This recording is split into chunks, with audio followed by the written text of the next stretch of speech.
Over the last 20 years, with all your support, we've been able to not only launch the original MyPillow, but also the MyPillow mattress topper, Giza Dream bed sheets, My Slippers, and the MyPillow bath towels. But there's so much more. In fact, we have over 200 products, and I'm so confident that you'll love each and every one of them that when you go to MyPillow.com now, you'll immediately receive a free gift valued at $20 just for checking out the website. No purchase necessary. Get everything from MyPillow blankets, sleepwear, kitchen towels, mattresses, duvets, pet beds, body pillows, comforters, couch pillows, bathrobes, and so much more. So go to MyPillow.com or call the number on your screen. Use your promo code to get deep discounts on all MyPillow products. And remember, just for checking out MyPillow.com, you'll immediately receive a free gift valued at $20. No purchase necessary. This is a limited time promotion, so go to MyPillow.com now.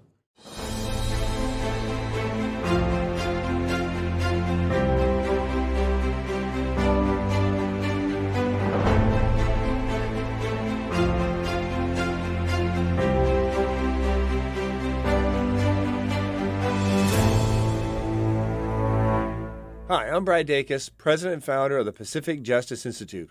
Welcome to Faith and Law. Let's take a look at this latest trending viral video.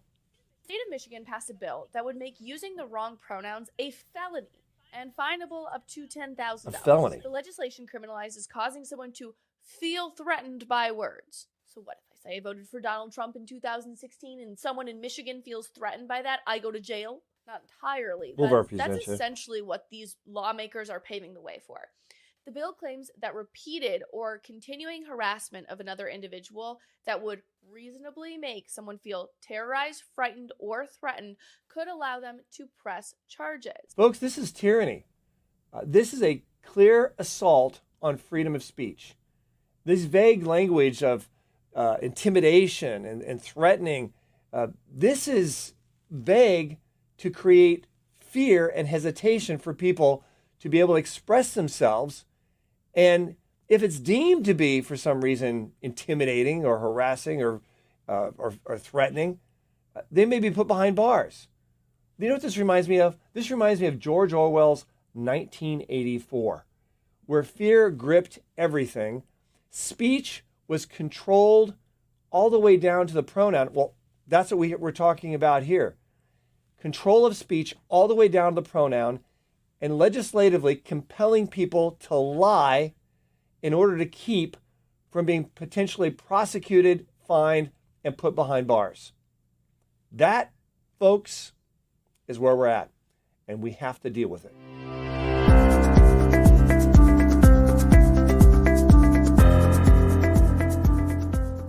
Well, this kind of tyranny affects not just the person on the street in the classroom, it's also going to affect and impact people at work. Well, we at Pacific Justice Institute are already addressing lots of cases where people are being fired because of their convictions in the workplace. And help talk about one of these cases, I'd like to bring on the show now PJI attorney Michael Peffer. Welcome to the show, Michael. I'm glad to have you on the program. So I understand you're dealing with a case that's involving a manager in a company. The case is entitled Ezra versus UMass Global. This is a company in California.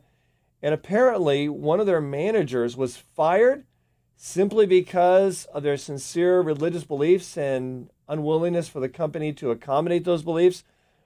Michael, tell us more.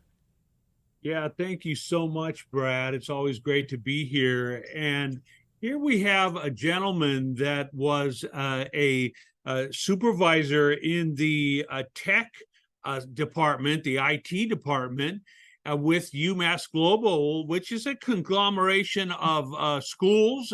For instance, they run Chapman School here in Southern California. But this person was, again, doing their work, and out came the vaccine. And one of the things that I've really appreciated about the stand that PGI has taken on this vaccine is that it really is a tool for us not only to represent our client vigorously and stand up for their rights, but it's a stand that we need to take to help Christian employees not become second-class citizens at the in their jobs, just simply because they have sincerely held religious beliefs. Okay, Michael, we're dealing with a manager in a company. So what are the implications that we could be facing if we see a lot of managers like this gentleman who has sincere religious convictions being removed from the workplace? I mean, could this affect upper level management if we see this trend continuing? Absolutely. It's kind of the thing that if a manager who has presumably proven his or herself to their employer, if they're not safe, if they can't raise religious objections to their faith, religious objections informed by their faith, then they are, what employee can withstand this? So it ends up that the people providing leadership across the country in different roles and various employers, none of them are going to be believers.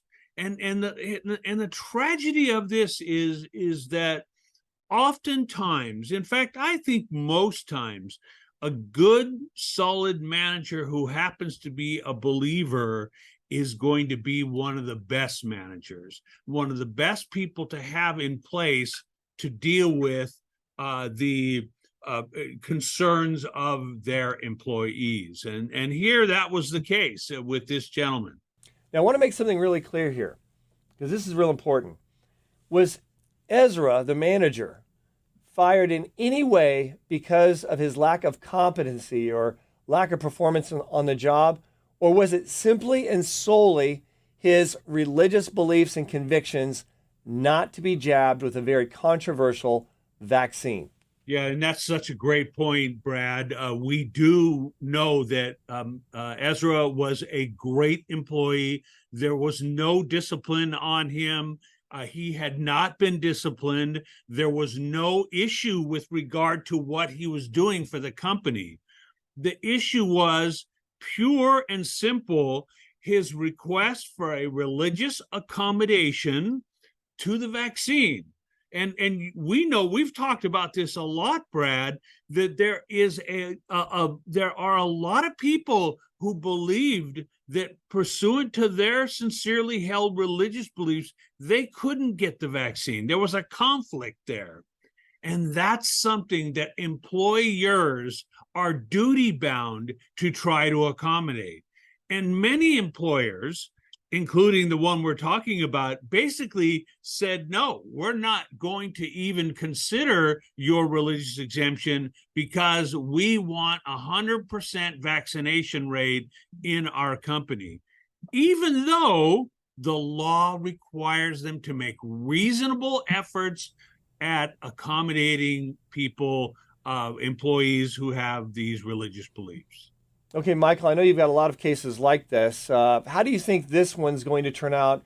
What does it look like moving forward? Yeah, Brad, these cases that we have filed this year, there's a lot, there's several of them. And what we're going to do, though, is we're going to take a deep dive into these employers' world and find out what their policies were. Did they even know the law? Did they even seek counsel to get to know the law in this area?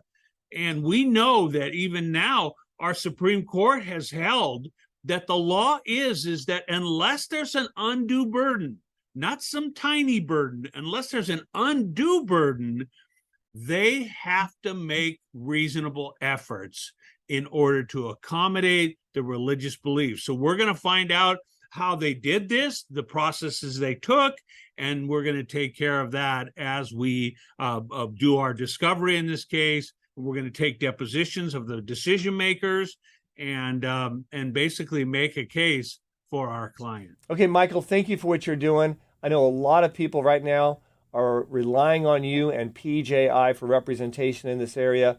Keep up the good work. Well, folks, we're not just talking about the private sector here when it comes to tyranny. We're also talking about police officers, people in public service, losing their jobs, not because of competency, but because of their faith.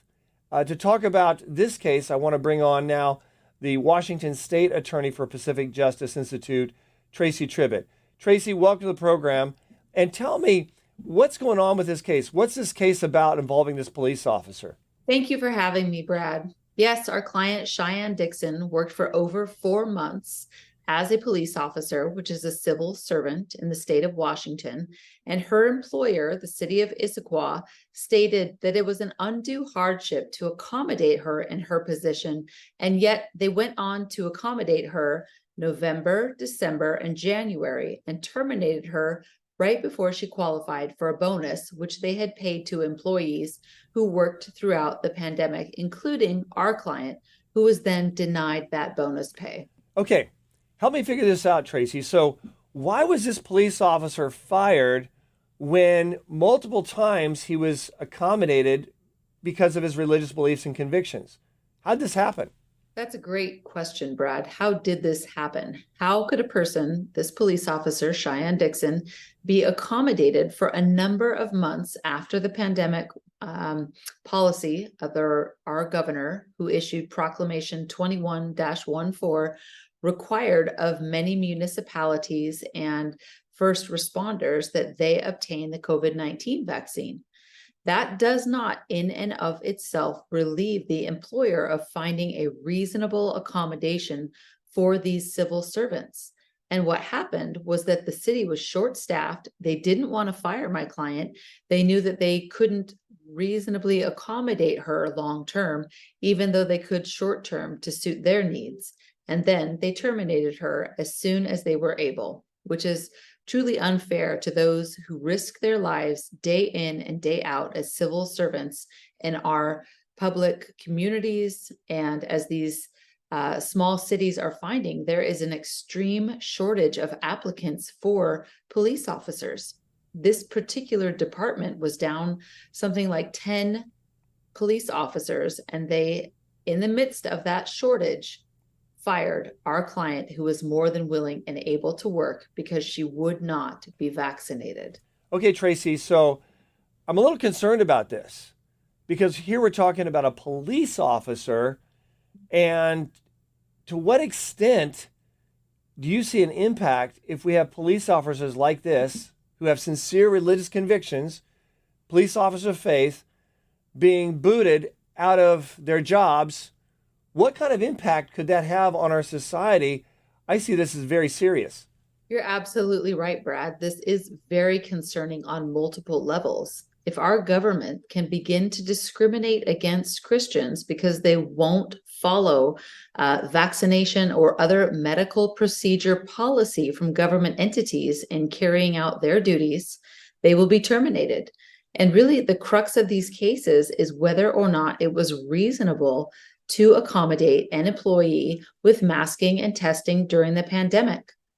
And that is what our client asked for. That would have been easily accommodated. And the employer is still saying, nope, this is an undue burden for us to do what we did throughout the pandemic. They didn't pay for the tests. Masks were always in plenty supply. They have no proof and no evidence that masks ever failed in any of these civil servant first responder cases. There literally is a lack of evidence that any civil servant or first responder had a mask failure at any time during the pandemic. And I think on that basis alone, this case should be, what I would call a no-brainer in the courts. We can hope for that. We don't always know what the courts will determine, although with the recent rulings in the Groff case, that helps all of our clients and all of our cases as it relates to the vaccination. However, I hear what you're saying, Brad. This is very concerning, even on a community level. What kinds of individuals do you want patrolling your streets? Do you want a cross-section of what the faith-based community is in your particular community to be able to apply for these police officer jobs? Because under the current vaccine mandates, and as we see in our client's case, all God-fearing Christians were terminated from civil servant service. A true travesty, Brad. Well, personally, Tracy, I like officers that have faith. So the worst thing they could do is eliminate police officers that have faith, that believe there's something more than just the law that they're held accountable to. So this is a very important case. I know other people in law enforcement and other areas of public service are watching this case very closely. How do you think it's going to turn out?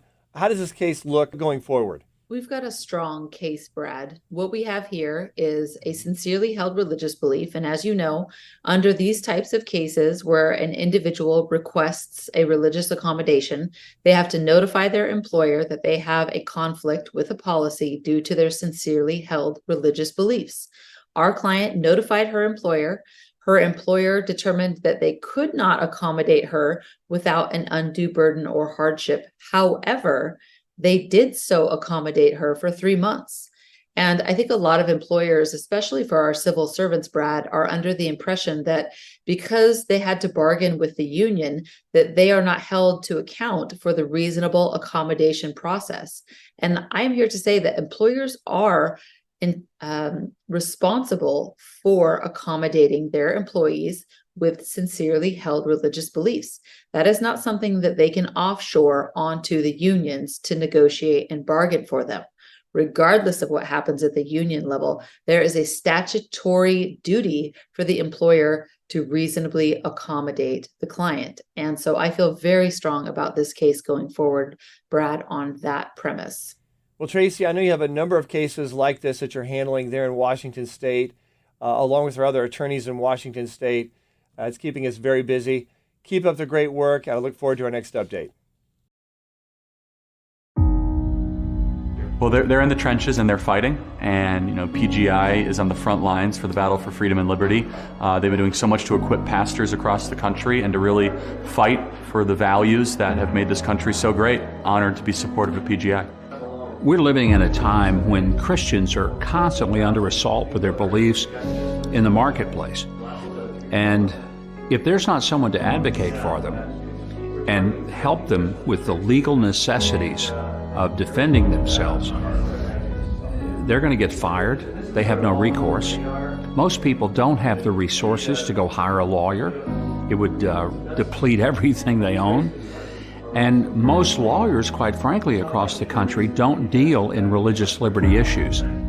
Well, we're living in some very difficult days in America where basic freedoms and especially religious liberty is under attack. And that's one of the reasons why Pacific Justice Institute is so vitally important to the future of this nation. What a great group of lawyers, first-class, top-rate lawyers who are willing to stand up for freedom and stand up for our American citizens under attack. Yeah, I mean, they can support, they can follow, they can pray. We need more organizations like PJI, and I can tell you that being in the front lines, there's not enough people that are actually in the trenches doing the difficult but tough work, and that's exactly why this organization is so critical. One of the most incredible things about Pacific Justice Institute is that they do pro bono work. And what does that mean? Well, it means the rest of us have a responsibility. We've got to stand up and provide financial incentives and financial opportunities for these attorneys to get out there and do the fighting. And that's one of the reasons why we have Pacific Justice Institute attorneys on my national radio show, because we want to let people know, hey, there's a need here. These folks are doing very important work, and they're doing very important, successful work as well. And that's why they need our support. When a Christian is targeted for his or her beliefs, it affects every believer in America. This idea that, well, it didn't happen to me. Well, you're next. And when Pacific Justice Institute takes on a case, it's not just that one individual that they really are representing, because a legal precedent may be established from that will protect 1 million believers who could be in the same position for the exact same issue.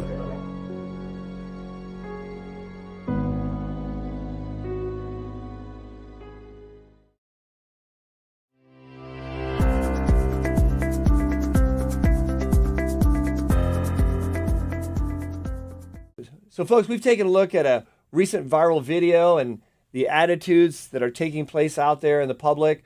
We've taken a look at the law and the challenges legally when it comes to these issues of tyranny. But in the end, I always want to go back to Scripture. What does God's Word say about these issues and our philosophy and attitude in dealing with them? So let's take a look at Romans 8:7. It says, "The carnal mind is hostile against God, for it is not subject to the law of God, nor can it do so." Basically, what this verse is saying is, reality is humans on our own cannot do what is right. We're going to go through a downward spiral when we take God out of our lives. And we have this innate capacity for tyranny if left to ourselves. That's why it's so important that we fight tyranny when we see it, because it will infect society. It requires a proactive effort to combat it, to maintain justice, to maintain what's right in our society. And that is what we at PJI are trying to do. Another verse I want to take a look at is Galatians 3:21. It says, "Is the law," that is God's law, "is the law against the promises of God? Certainly not. For if there has been a law given which could have given life, truly righteousness would have been by the law." So basically what this is saying is promoting right over wrong, it's not good enough. Just having an understanding of what we need to do as far as the right things, that's not going to change society. What changes society, folks, goes beyond that. And that is a change of the heart. And that is for individuals to come to a personal and real understanding of God and his love and his forgiveness and transformation through faith in Jesus Christ. That's the Christian worldview. And that Christian worldview needs to be spread. It needs to be shared in our society today, now more than ever. So, folks, we've got a lot of challenges facing us. But remember this, always, always keep the faith.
making TV watchable again.